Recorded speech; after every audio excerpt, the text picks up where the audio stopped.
Salut, on va étudier les 5 grands agents économiques. Allez, c'est parti.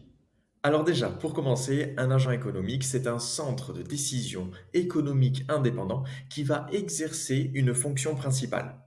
Alors qu'est-ce que ça veut dire ce charabia? On simplifie tout ça. Déjà, il faut prendre l'économie comme une boîte. À l'intérieur de cette boîte, on va avoir différents acteurs. Et ce sont ces acteurs qu'on définit comme agents économiques. Chacun de ces agents économiques va jouer un rôle dans l'économie qu'on appelle fonction. Le premier agent économique, ce sont les ménages. Ce sont toutes les personnes qui vivent sous un même toit, mais qu'il y ait un lien de parenté ou non d'ailleurs.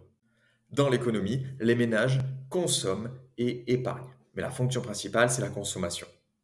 Ensuite, on a les entreprises qui produisent des biens et des services à titre marchand. Alors ça veut dire tout simplement que les biens et les services vont être vendus au prix du marché.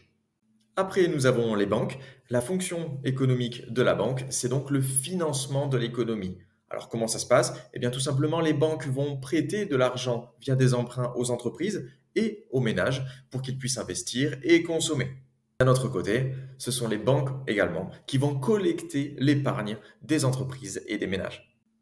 Nous avons également un autre agent économique, c'est l'État qu'on va appeler les administrations publiques.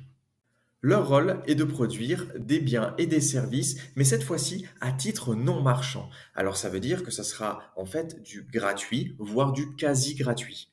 En fait, le prix de vente ne va pas du tout couvrir le coût de production de ce bien ou de ce service. Ici, on peut penser à l'éducation qui est gratuite, voire quasi gratuite, dans le public. Le dernier agent économique, c'est un petit peu un fourre-tout, entre guillemets. C'est le reste du monde. C'est un des 4 agents économiques précédents, mais qui sera basé à l'étranger.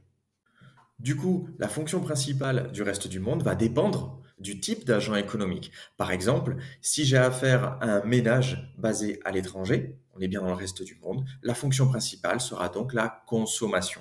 Voilà, tu sais tout sur les différents agents économiques. Si tu as la moindre question, n'hésite pas à la mettre en commentaire. Sinon, je te dis à la prochaine vidéo. Salut!